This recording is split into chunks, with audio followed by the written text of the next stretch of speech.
PUC Minas realiza o 11º Encontro Científico e Pedagógico da Educação Física. Professora da universidade lança livros sobre a escrita no Brasil colonial. Talentos da PUC. Conheça uma aluna que é apaixonada pela dança. Resultados das eleições norte-americanas gera surpresa em todo o mundo. No estúdio, um professor de Relações Internacionais da PUC Minas vai comentar o futuro dos Estados Unidos e do mundo, com Donald Trump eleito. Hoje é quarta-feira, 9 de novembro. Começa agora o Espaço PUC. Você por dentro do que acontece na universidade.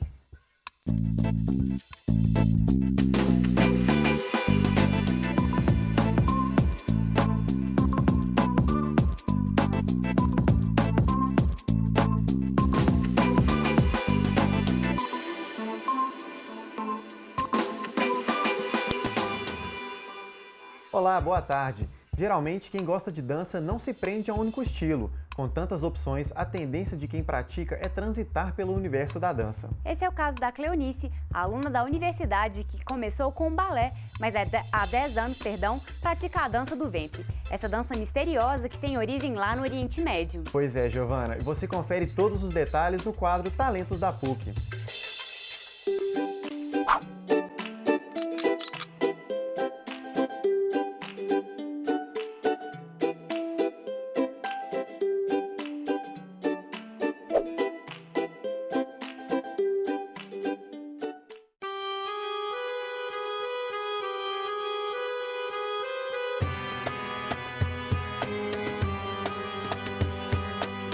Minha história com a dança do ventre começou basicamente quando eu fui levar minha filha para fazer balé. E onde eu levei ela para fazer balé, a professora ofereceu dança do ventre. E eu sempre gostei muito de dança. E dança do ventre para mim era um sonho. Adorava assistir às danças, às coreografias. E passei a fazer dança do ventre desde então. Eu gostaria muito de seguir profissionalmente com a dança do ventre. É uma dança que me faz muito bem e profissionalmente a gente tem mais chance de poder espalhar, né, de ensinar outras pessoas. O bacana da dança do ventre é que ela te traz essa autoestima. É uma dança que ela foi feita para mulher, então ela é altamente feminina. Ela te coloca nesse lugar do feminino. E como toda dança, ela traz uma emoção muito grande. E a emoção ela transborda no movimento, né, no palco. E para mim isso é de tamanha importância, porque é meu momento de prazer, meu momento de lazer, de alegria.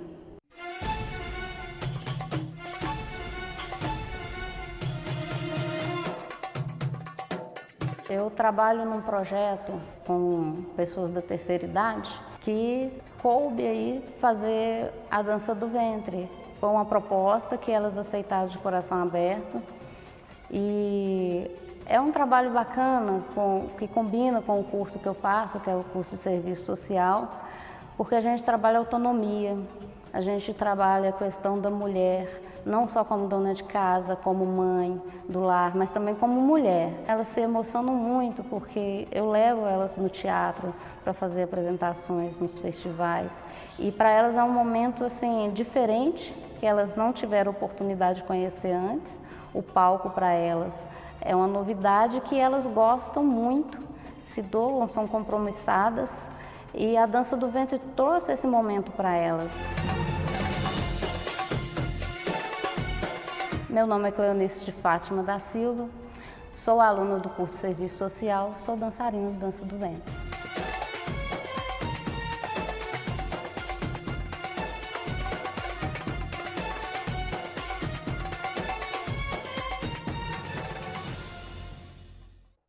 O curso de Educação Física da PUC Minas realizou o 11º Encontro Científico e Pedagógico da Educação Física. O evento convida os alunos à discussão sobre a formação profissional e a possibilidade de intervenções na área. A programação se divide em duas. De um lado, traz a própria produção científica do curso para debates e oficinas sobre o mercado de trabalho. De outro, existe a amostra cultural, com performances de alunos e ex-alunos que buscam o diálogo entre arte e movimentação corporal. Você vai ver como foi a amostra na reportagem de Camila Barros.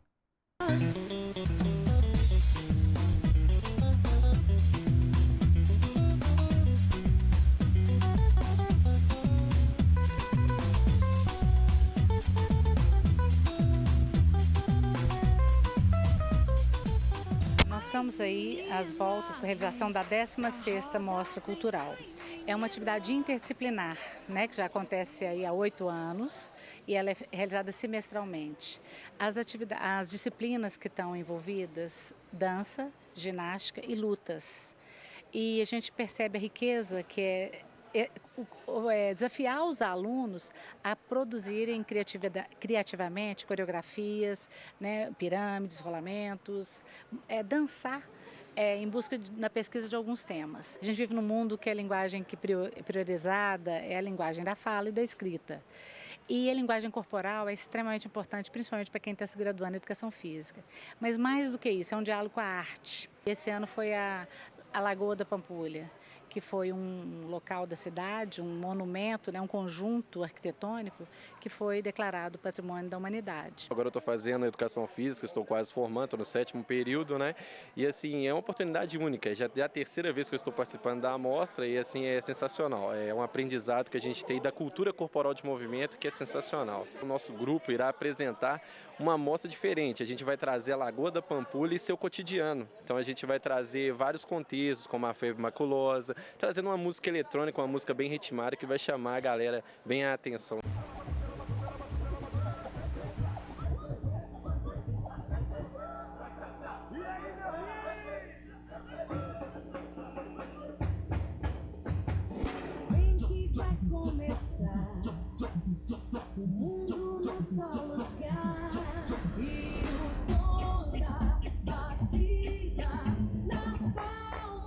Sou professora de ginástica do Projeto Criança Esperança e ministro aulas lá desde 2012 com a ginástica. Vai ser a apresentação de Ginástica para Todos. São ritmos muito trabalhados por eles, muito ouvidos e vividos mesmo por eles, né, lá na Serra, no dia a dia. É uma coreografia que eles construíram, né, e eles vão mostrar um pouco a resistência que o funk tem com o samba e vice-versa, e vão chegar num ponto comum que é o hip hop, que é o que tem uma aceitação maior por todos eles, e com pirâmides humanas, com passagens ginásticas.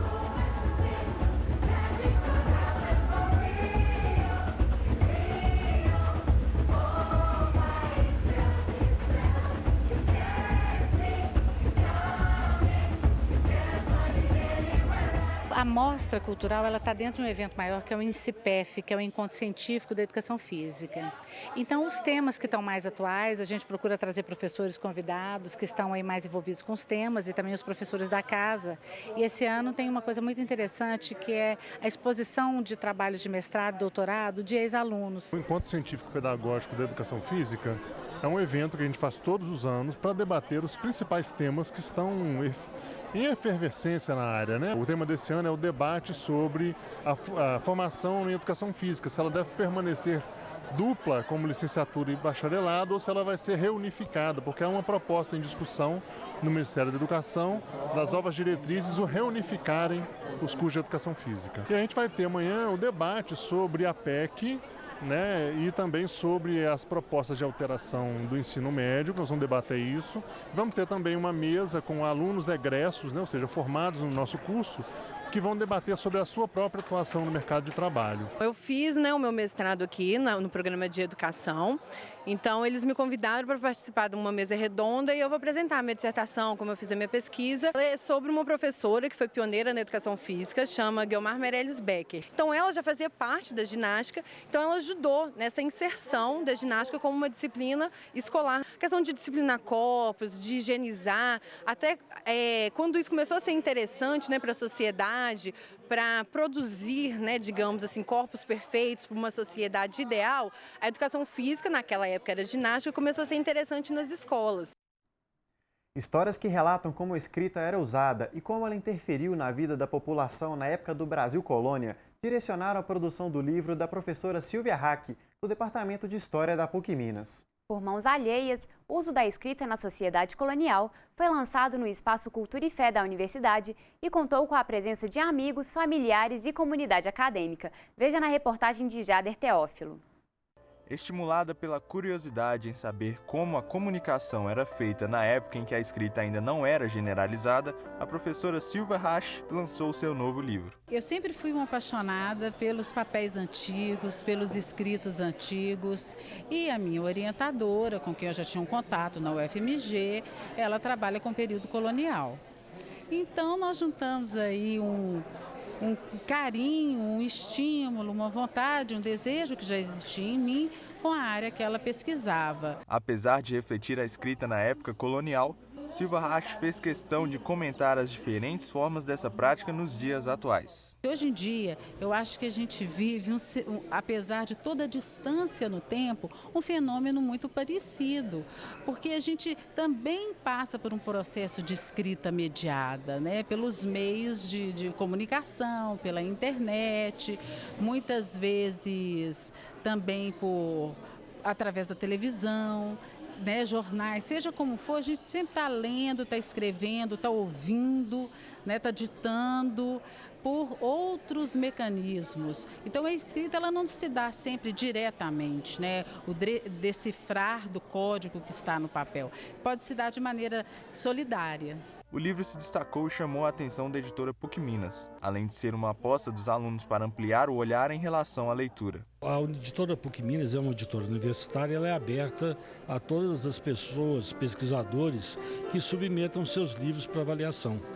No caso da Silvia, por exemplo, houve a submissão do livro, ele foi avaliado e considerou-se uma obra excelente, por isso foi aprovada e hoje está sendo lançada e publicada. A questão é bem essa, de abrir a nossa mente para as outras possibilidades de leitura, de escrita, porque a gente acha muitas vezes que a escrita é só a gente chegar lá, escrever da nossa mão e só isso é escrita.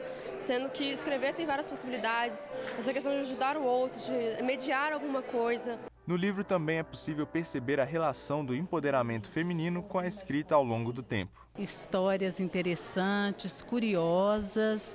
Eu trabalhei com um público feminino, mulheres do século XVIII.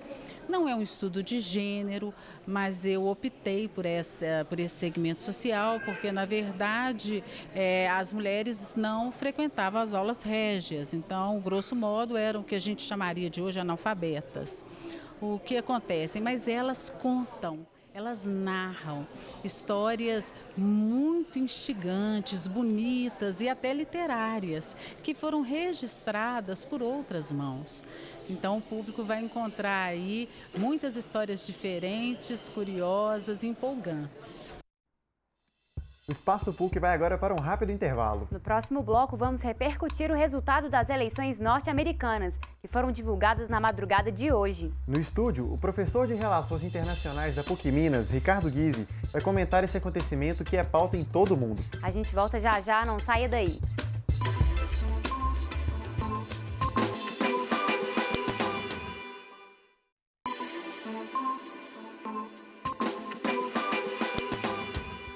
O Espaço PUC está de volta e foi decidida na madrugada de hoje a eleição para a presidência dos Estados Unidos. Os candidatos Hillary Clinton e Donald Trump travaram uma competição bastante acirrada, mas o republicano venceu ao contrário do que as pesquisas indicavam.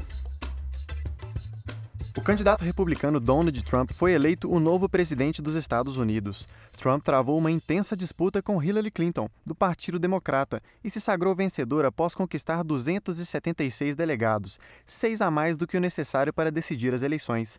Donald Trump tem 75 anos e nasceu no estado de Nova York. Ele governará uma das maiores potências mundiais pelos próximos 4 anos e gera polêmicas desde o início da campanha, marcada por discursos envolvendo questões racistas, homofóbicas e xenofóbicas, que geraram duras críticas da população norte-americana, que há anos luta por maior liberdade e igualdade de direitos. Agora eleito, o novo presidente garantiu o diálogo com todos os países e afirmou que terá respeito pelas diversidades. Bom, e para comentar esse resultado, recebemos no estúdio o professor Ricardo Guise, que é professor de Relações Internacionais aqui na Universidade. Boa tarde, professor. Seja bem-vindo ao Espaço PUC. Boa tarde, obrigado pelo convite. Bom, professor, e para começar essa conversa, assim como no Brasil, um candidato que se diz não político venceu as eleições. O que isso significa? Eu diria que essa é uma tendência mundial das democracias modernas. As sociedades, tanto no Brasil quanto nos países avançados, elas estão demonstrando uma desilusão muito grande com a classe política, por uma série de motivos, incapacidade de resolver os problemas imediatos da população, corrupção desenfreada. Então, muitas vezes o voto num candidato não político pode se representar também um voto de protesto. Nós tivemos o caso do Calil, que foi eleito aqui para a Prefeitura de Belo Horizonte, o caso do Crivella, que foi eleito para a Prefeitura do Rio. O Crivella é senador, mas a imagem dele se confunde muito mais com o líder da Igreja Universal do que com o político, e agora o Trump, que nunca exerceu cargo político nenhum nos Estados Unidos. Então, acho que isso é uma tendência e agora foi eleito o presidente do país mais poderoso do mundo, né? Um não político. Professor, e o que representa a vitória desse candidato que foi muito criticado, né, durante a sua campanha? É verdade, eu diria que ele foi ele mesmo, né, durante a campanha. Um candidato com uma personalidade muito forte, acostumado a lidar com a mídia, ele trabalhava na televisão há muito tempo, e um candidato que se vendeu como um candidato honesto, né, que fala o que pensa, diferentemente da Hillary, que havia muita desconfiança em relação à sinceridade, à honestidade dela. E ele acabou vencendo, entre outros motivos, por causa disso também. E eu acredito que ele tenha vencido a eleição também, porque o americano, em geral, ele votou do ponto de vista pragmático, ele procurou se voltar para o pragmatismo, ou seja, qual é o candidato que vai resolver os meus problemas imediatos? Eu estou desempregado, eu ganho pouco, eu preciso melhorar a minha vida, eu tenho concorrência de estrangeiros, imigrantes que estão chegando aqui. Então, acho que falou mais alto nessa eleição americana o pragmatismo em detrimento da tradição e da segurança representada pela Hillary por já ter sido senadora e chefe de departamento de Estado e etc., né? E ex-mulher, ex-primeira-dama do Bill Clinton. E você começou falando aí da Hillary, ela venceu em alguns estados estratégicos, mas não foi o suficiente para ganhar a eleição. Por quê? É verdade, nós fizemos essa contagem agora, a Hillary ganhou em 20 estados e o Trump ganhou em 30. Então ele ganhou na maioria dos estados, sendo que a contagem de votos dela realmente não foi suficiente para ela chegar aos 270 pontos. Eu acredito que muitos eleitores americanos nas pesquisas que eles realizavam antes das eleições não revelavam que iam votar no Trump. É uma espécie de um voto envergonhado, vamos dizer assim, né? Porque eles talvez não concordassem muito com algumas falas do Trump, com alguns posicionamentos, mas preferiram um candidato que estava prometendo reativar os empregos nos Estados Unidos e proteger a economia americana, etc. Então, acho que ela acabou sendo prejudicada. E ela foi prejudicada também por causa desse vazamento das investigações do FBI em relação ao uso do e-mail pessoal dela, o que eu particularmente acho que é uma bobagem. Eu acho que os Estados Unidos têm um problema muito mais grave do que isso, que são policiais brancos matando negros inocentes, mas isso é uma outra história. Professor, o senhor falou agora há pouco de fatores que levaram o Trump à vitória. Quando ele foi oficializado como candidato republicano, ele foi motivo de muitas hostilizações na internet, foi muito criticado, foram feitas piadas com ele. Queria que o senhor comentasse um pouco mais outros fatores, além do pragmatismo já citado, que levaram a ele a virar esse jogo depois de um começo tão conturbado da campanha. O americano, em geral, ele é muito nacionalista, né? Quase todo americano tem uma bandeira americana fincada dentro de casa e eles são muito nacionalistas. E o Trump procurou mexer muito com esse nacionalismo dos americanos, né? Que chega perto, beira a xenofobia. Então, dizendo que nós faremos a América grandiosa de novo, etc. Então, acho que isso foi um fator de atração para se votar no Trump, né? Uma boa parte da população americana também, ela não tem curso superior, não tem nível superior, ganha salário mínimo. Esse pessoal também está muito ligado ao Trump, exatamente pela possibilidade dele reativar a economia americana.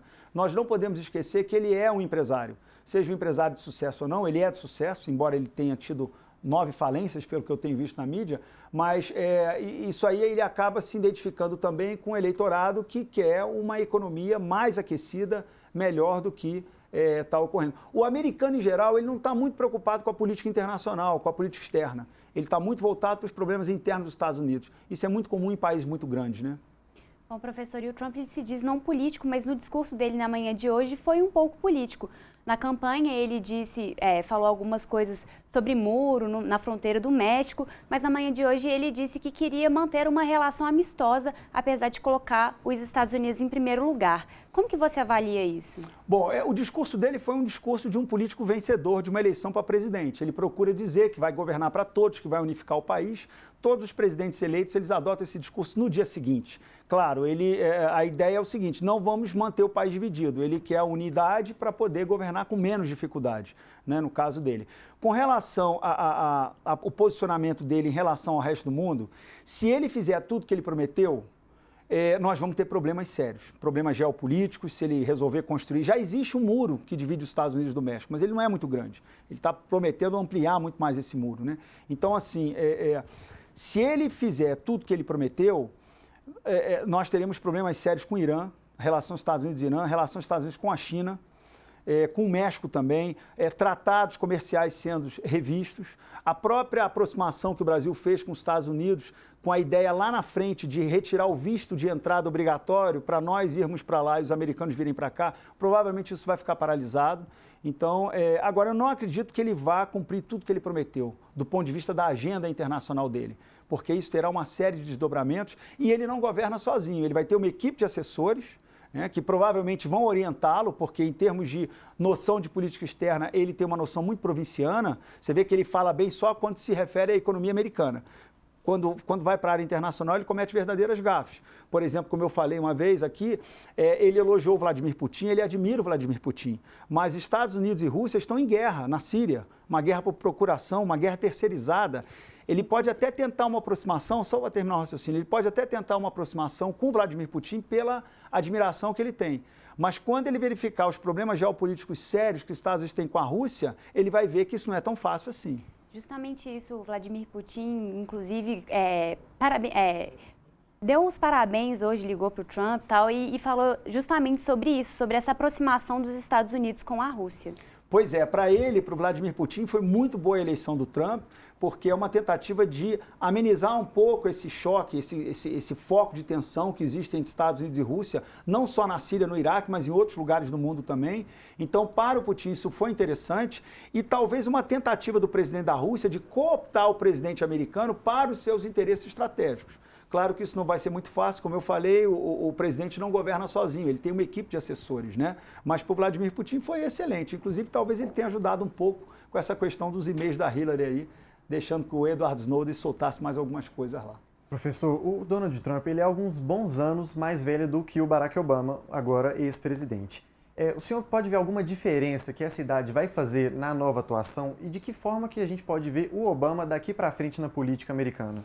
Pro Obama foi foi um balde de água fria, realmente. Ele deve estar numa ressaca muito grande hoje, porque a Hillary ia manter o que ele fez, ia tornar o legado do Obama muito mais consolidado, né? O Trump já falou que vai mudar uma série de coisas, vai acabar com o Obamacare, enfim, vai rever uma série de relacionamento com a abertura com Cuba.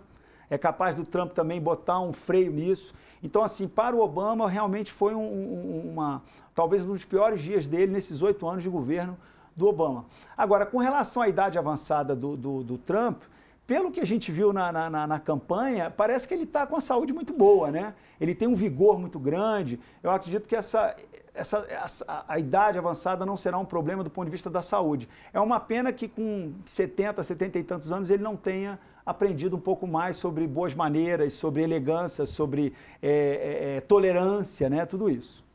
Bom, professor, muito obrigada pela participação, muito esclarecedoras as coisas que você falou para a gente hoje. Seja sempre bem-vindo ao Espaço PUC. Muito obrigado, agradeço também. E o Espaço PUC de hoje fica por aqui. Você tem alguma sugestão ou comentário? Envie para o nosso e-mail espaçopuc@pucminas.br. Nós esperamos a sua participação. Amanhã é dia de Repórter PUC aqui no programa e eu e a Rafa Rodiniski esperamos por você. Até lá!